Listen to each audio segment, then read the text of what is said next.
नमस्कार मित्रों, बहुत ही प्यार मिल रहा है आप लोगों का, बहुत ही सहयोग मिल रहा है। इसी तरीके से अपना प्यार और सहयोग अपने इस भाई के साथ बनाए रखिए और मेरी हर वीडियो को लाइक करिए, शेयर करिए और सब्सक्राइब जरूर करिए। आप सभी लोगों का प्यार हमें और ज़्यादा अच्छी वीडियो बनाने के लिए प्रेरित करता है। आज हम लोग बात करेंगे मिथुन लग्न में जन्म लेने वाले जातकों की। कैसे होते हैं मिथुन लग्न में जन्म लेने वाले जातक। चलिए वीडियो शुरू करते हैं। परंतु वीडियो शुरू करने से पहले मेरा आप सभी लोगों से विनम्र निवेदन है कि इस जानकारी को नोट कर लीजिए, क्योंकि हम जो सीरीज चला रहे हैं ज्योतिष सीखें आसान भाषा एवं शैली में, उसमें आपको इस जानकारी को नोट कर लेना चाहिए ताकि भविष्य में अगर आपको किसी और को बताना हो तो आप बता सकें। चलिए वीडियो शुरू करते हैं। देखते हैं मिथुन लग्न में जन्मा जातक कुशाग्र बुद्धि, उत्तम वक्ता, अत्यंत उद्यमी।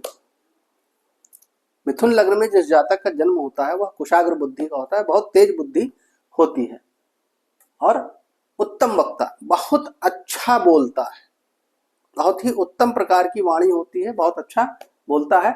अत्यंत उद्यमी, उद्यमी का तात्पर्य हो गया कोई नई चीज शुरू करने वाला। मतलब कहने का मतलब यह है कि वह एक जगह स्थिर नहीं रह सकता है, वह नई नई चीजें शुरू करता है या नए नए उद्योग शुरू करता है, नए नए कार्य शुरू करता है।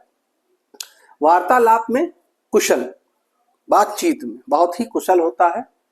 बात की छानबीन करने वाला, किसी भी बात की बहुत गहनता से छानबीन कर सकता है।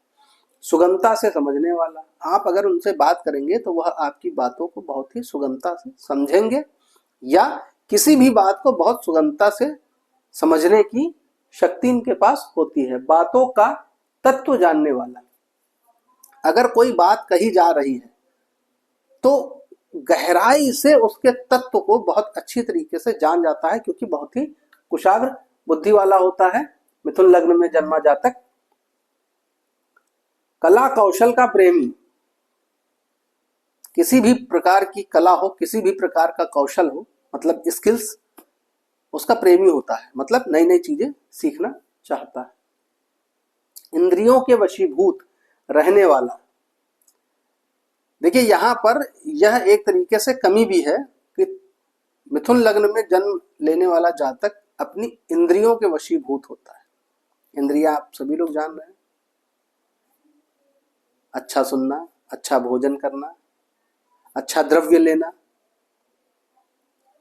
अच्छे कपड़े पहनना, अच्छा सुगंध, ये सारी चीजें जो हैं उसको पसंद आती है, इंद्रियों के वशीभूत रहता है। बहस करने में तर्कपूर्ण तथा प्रभावी बातें करता है। अगर किसी से बहस हो रहा है, शास्त्रार्थ हो रहा है, तो तर्कपूर्ण बातें करेगा और प्रभावी बातें करेगा। वह सदा परिवर्तनशील रहता है। देखिए बात आ गई, वह सदा परिवर्तनशील रहता है, एक जगह बैठ नहीं सकता है, नित्य नई परिवर्तन अपने जीवन में या अपने व्यापार में करता रहता है या अपनी नौकरी में करता रहता है। किसी विषय का वर्णन प्रभावी रूप से कर सकता है, प्रेजेंटेशन बहुत अच्छा होगा, कोई भी विषय हो उसको बहुत प्रभावी ढंग से किसी के सामने वर्णन कर सकता है, मतलब प्रेजेंटेशन बहुत अच्छा होगा इनका। कठिन विषयों की व्याख्या सुगमता पूर्वक और स्पष्ट रूप से कर सकता है। यह व्यक्ति जहां कहीं भी होगा, चाहे वह जॉब में हो, चाहे वह व्यापार में हो या सामाजिक रूप से कठिन विषय पर को भी या कठिन से कठिन विषय पर भी बहुत ही सुगमता से अपने विचार व्यक्त कर सकता है। उसका लेख तथा वाद विवाद प्रभावशाली तथा योग्यतापूर्ण होता है। अगर वह लेखन का कार्य करता है या वाद विवाद शास्त्रार्थ का कार्य करता है, तो आपने देखा होगा आजकल न्यूज चैनल पर डिबेट्स बहुत चलती हैं। अगर डिबेट कर रहा है तो इनसे जीतना थोड़ा सा मुश्किल कार्य है। उनका लेखन मतलब अगर वह लेखक है या प्रेस में लिख रहा है या वाद विवाद कर रहा है, डिबेट में जाता है, तो बहुत ही अच्छे और प्रभावी तरीके से योग्यतापूर्ण इनका लेखन और वाद विवाद मतलब डिबेट इनका बहुत ही योग्यतापूर्ण होता है। वह बुद्धिमान, तीक्ष्ण बुद्धि, दक्ष विवेचक, चतुर कार्य कुशल। देखिए लिखा है वह बुद्धिमान और तीक्ष्ण बुद्धि, बहुत ही बुद्धिमान होता है, बुद्धि बहुत जो तीक्ष्ण होती है, शार्प होती है। दक्ष विवेचक, विवेचना करने में दक्ष होता है। किसी भी वस्तु की, किसी भी विषय की अगर आप विवेचना करा लें तो वह इस कार्य में बहुत दक्ष होता है। और खास तौर पर आप देखेंगे कि न्यूज चैनल पर जो डिबेट करने के लिए प्रवक्ता आते हैं, प्रवक्ता की पोस्ट ऐसे लोग बहुत अच्छी तरीके से कर लेते हैं।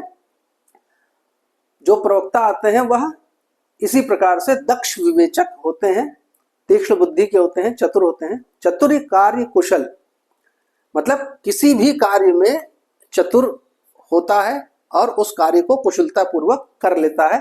परंतु क्रोधी, ये एक अवगुण है, क्रोधी होता है। परंतु क्रोधी और अपने मेघा बल से, क्रोध से, मेघा बल से प्रभाव तथा उन्नति प्राप्त करने वाला होता है। विज्ञान के प्रति विशेष रुचि रहती है, ये बहुत अच्छा गुण है मिथुन लग्न में जन्म लेने वाले जातक का, कि वह विज्ञान के प्रति बहुत रुचि लेता है। नई नई चीजों को जानना, समझना और उसको एक्सप्लेन करना, यह उनके व्यवहार में शामिल होता है। असंयमी तथा अधीर होने के कारण अस्वस्थ रहता है। असंयमी का मतलब है कि संयम नहीं है, खाने पीने में ज्यादा खा लेते हैं, अपच हो जाती है, बीमारी हो जाती है, पेट से संबंधित रोग हो जाते हैं, वात पित्त कफ संबंधित रोग हो जाते हैं। मिथुन लग्न है तो जाहिर सी बात है बुध है स्वामी, तो त्रिदोष होना तो स्वाभाविक ही है। त्रिदोष से पीड़ित होंगे, मतलब वात पित्त कफ। तो असंयमी और अधीर होने के कारण अस्वस्थ रहता है, उसके संबंधी उसके सहायक होते हैं। बहुत अच्छी बात लिखी गई है कि उसके संबंधी उसके सहायक होते हैं, जिन जिन से उसका संबंध है वह उसके सहायक होंगे। तो यह मिथुन लग्न के जातक के विषय में संपूर्ण जानकारी थी। जितना इस व्हाइट बोर्ड में आ सकता था मैंने लिख करके आपको बताया है। इधर देखिए मैंने एक चार्ट बना रखा है, यह मिथुन लग्न के जातक का चार्ट है। यहाँ मैंने शुभ ग्रह लिख रखा है, बुध, शुक्र, शनि और गुरु। शुभता की अगर हम बात करें तो शुक्र इनका पंचमेश हो रहा है और शनि इनका नवमेश हो रहा है, और बुध जो है वह लग्नेश है। तो सबसे ज्यादा शुभ ग्रह इसमें इनका शुक्र हो जाएगा। बाकी तो सभी ग्रह अच्छे हैं, और मैं ये कह सकता हूं कि बुध, शुक्र, शनि और गुरु की महादशा में यह बहुत उन्नति करेंगे। और अशुभ ग्रह लिखा हुआ है सूर्य, चंद्र, मंगल।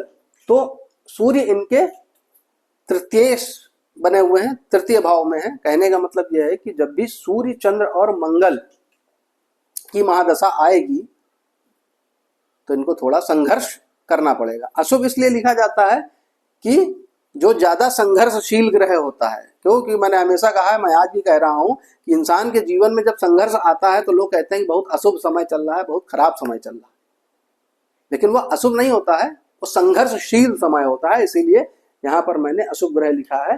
सूर्य, चंद्रमा और मंगल की जो दशाएं होंगी उसमें इनको संघर्ष ज्यादा करना होगा। तो यह वीडियो आप लोगों के लिए बहुत महत्वपूर्ण होगा, और मिथुन लग्न वाले मुझे कमेंट करके बताएं कि क्या ये सारी चीजें उनके जीवन में हैं। मैं आज का वीडियो यही समाप्त करना चाहूंगा। आप सभी लोगों से आज्ञा लेता हूं। नमस्कार, जय श्री राम।